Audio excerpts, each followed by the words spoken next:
So, after putting countless amounts of hours into this game upon release, I can now say that I've completed the main story. Yeah, I'm not even close to finishing all of the side quests, but that can wait because I need to put this video out ASAP. This game was no doubt hyped to the limit, whether that be people wanting to boycott the game but instead causing the Streisand effect, or just regular people extremely excited for the game. This caused huge expectations even though its development studio has literally no AAA games to their name, with games like Cars of all games. But straying away from that, this development studio took on a daunting task, making a AAA narrative-driven RPG set in the Harry Potter universe, which is an extremely hot topic in the media at the moment, with sights on an in-depth combat system as well as a huge world to explore. Safe to say that the odds of the studio succeeding were very low, and given the amount of hype surrounding it, it was even lower. So, did they succeed in making one of the best Harry Potter games ever? Well, let's get into that. Set in the late 19th century, you're a fifth-year student at Hogwarts, which is extremely rare. The main character has the gift of seeing traces of ancient magic, and because of this, that's why you're coming to Hogwarts as a fifth year. There is of course an in-depth character customization screen which has oddly similar facial structures no matter which head you pick, but going into the thick of things, the highlight of this game is most definitely the world itself. It is glistening with flora and fauna, buildings run down or not, NPCs just wandering about, enemies to go take down and loot their stuff. The world is massive and there's a lot of stuff to do. It really feels like you're a student at Hogwarts in this game. You can fly on a broom or a hippogriff, go on missions with your homies from school. My boy Sebastian has been through some shit in this game, let me tell you. Bottom line is, Avalanche did a fantastic job at recreating the world of Harry Potter and staying true to the source material when recreating Hogwarts. I felt like I was a part of the movies, and I sincerely mean that. The cutscenes are well done, the ambience in this game is astonishing, the world is just so beautiful in 4K, even the level of detail everywhere you go in Hogwarts is just amazing. In the paintings all over the castle, you'll find animated characters running all at once. That's a technological sight to behold in my eyes. Literally so much is going on at once, and I know it seems like I'm just gushing about this game nonstop, but I can't help it. But with the easy things out of the way, let's dive deep into probably the most discussed topic about this game: the combat. The combat is surprisingly complex yet simple. I have no other way to explain it. You have an ability diamond on the bottom right corner of your screen. Those are your abilities. By just pressing the trigger button, you'll fire a shot like a basic shot in an enemy, but when you hold the trigger and then press any button that's highlighted on that specific diamond, you'll fire an ability. This creates a combo meter of sorts within the game. You'll fire a couple of normal shots, then fire some ability shots, and then do that repeatedly. That is until you get Avada Kedavra. Then you'll just spam that whenever, you get the chance. But this stuff really gets into depth when you try to combo and connect different abilities with others for the maximum damage and staggering for your opponent. There were multiple times during the beginning of the game, and even towards the end where I had a hand on things, that I died because I just couldn't handle the combat well enough. At the beginning, you're locked to just one spell diamond, but as time goes on, you get 3 more diamonds unlocked for you. And that constant switching back and forth between spell diamonds is what really messes you up. This goes into parrying, dodging, attacking, and so forth. You will sometimes see an enemy have a color-coded shield over them. This means you just input the corresponding spell color and fire to add a specific enemy in order to break that said shield. And trust me, there will be so many times where you just fire the wrong spell and you'll rage because of it. Sometimes that can even be a life or death scenario within the game. Not to mention, when certain enemies cast spells on you and you have a red Q over your head, it means you are required to dodge. So as you can see, this is a very comprehensive combat system that takes a lot to get used to, as well as it takes a lot to master. I love this sense of progression that a lot of games don't have. A lot of games just have a simple combat system that you can get the hang of relatively easy, and the difficulty is more so how much damage the enemies do to you. Here, the difficulty lies with how well you play the game. Of course, enemies will still have higher damage outputs, but it's really up to you on how fast you dodge, parry, and attack. And I love it, and it's so incredibly addictive. But there is some stuff in the combat that I really don't like, in combination with world exploration. The FOV in consoles is so close to the character, to the point where whenever you climb upstairs, get backed into a corner, or even look around, your view of the world around you will be blocked. And I'm not sure if they have an FOV slider on PC, but we severely need it on consoles. To mention another negative, the enemy variety within the game is extremely lacking. You'll fight spiders, dark wizards, tank enemies, and that's it. Like, sure, there are some exceptions to where you fight other beasts and species, but I didn't mention them because they're so few and far between. The game, thankfully, has a robust combat system set in place, so having these limited NPC variations doesn't make that big of a difference. You only really notice it later in the story, about 2/3 of the way in. Also, there are some missions where you will have companions accompany you on your journey. The sucky part is that whenever you're with these characters in combat, it feels like they aren't doing anything remotely beneficial in the fight. They'll just wave their wand a couple times and that's that.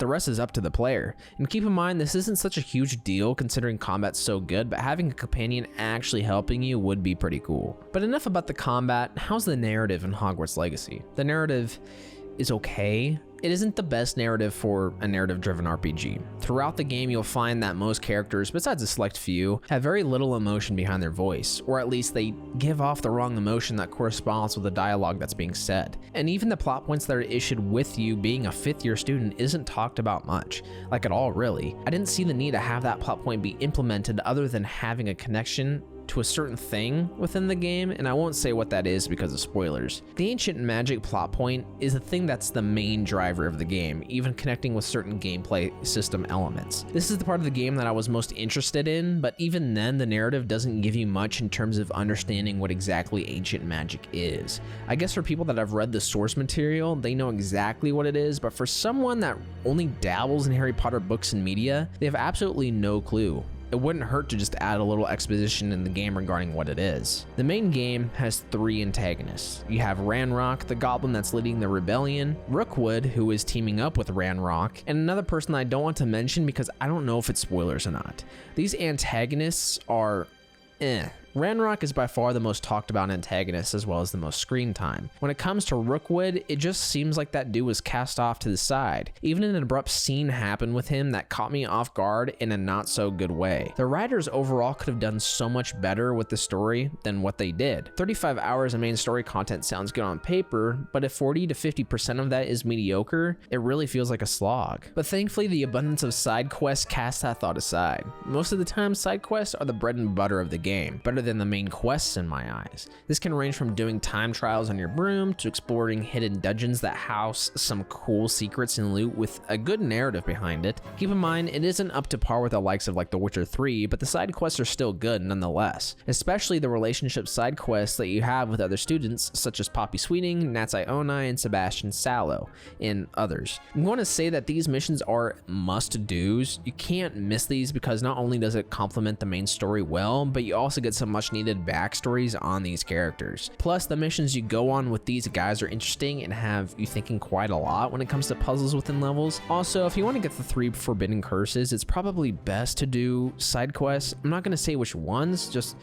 do side quests. With a game that has about 30 hours of main story content and an additional 20 to 25 hours worth of side content, you're for sure going to get your money's worth. These quests have above average storytelling, combat is great within them, puzzles are actual puzzles, and barely any hand-holding. For a studio that has never made an RPG of this caliber, they did a damn good job. And of course you have other content like the Room of Requirement where you can brew certain potions that can enhance combat, you can grow plants for the same reason, you can add decorations, manage your beasts that you can rescue out in the wild in which you can get certain things from them to help with potions. You even have certain quests that come out of this. You have classes that you can attend periodically throughout the story which will help you learn spells. You can explore the entire castle in search of secret doors hidden behind puzzles. You can explore your house common room that's bustling with character. You can clearly tell that the devs put so much effort into this game. They had passion, they stayed true to the source material, and all that hard work paid off. But now I think it's time to briefly go over the nitty-gritty of the game and cover the negatives that I've experienced. This is mostly technical bugs and things that I encountered that seemed odd. Whenever you get near a door, some of them will have like a little loading symbol on them, and this is just really weird to me.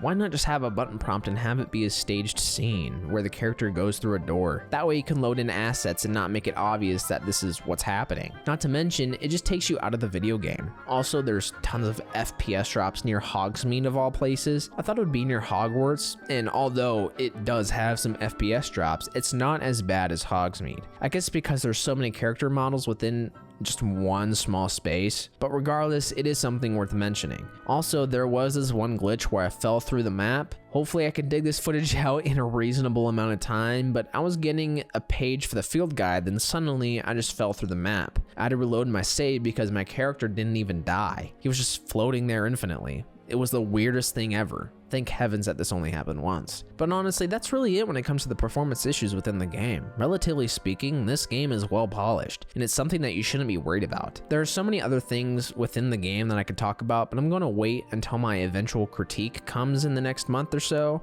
It will be a while considering this game is like massive. Though before I end the video, I just want to talk briefly about the controversy behind the game. As you can see all over Twitter, Instagram, 4chan, Reddit, and so forth, lots of bullying has been going on because of the massive boycott that's been catching steam. This has caused lots of commotion within the community. Though I am a supporter in this community and I support trans rights, I do think the boycott is causing the Streisand effect, as I have said earlier, where you're taking a stand against something, but the opposite is happening because you're too radical with the solution you provided. Bullying someone for playing a simple video game is something that isn't okay. Neither is going after trans people and buying the game out of spite. None of this is okay. There really needs to be an informative discussion on this game rather than just shitting on it and giving it a 1 out of 10.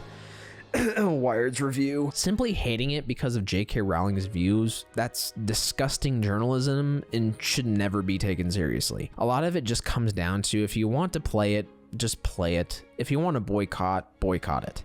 Don't peer pressure people and bully people into doing what you want them to do.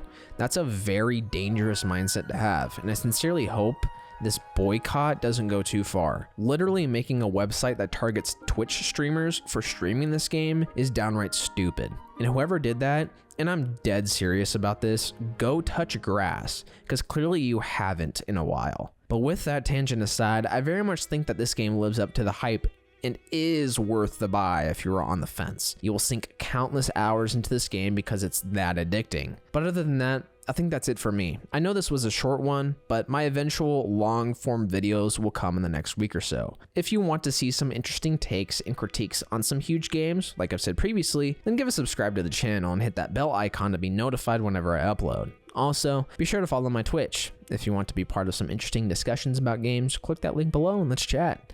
I hope to see you in the next week or so, guys. See you, everyone. Peace out.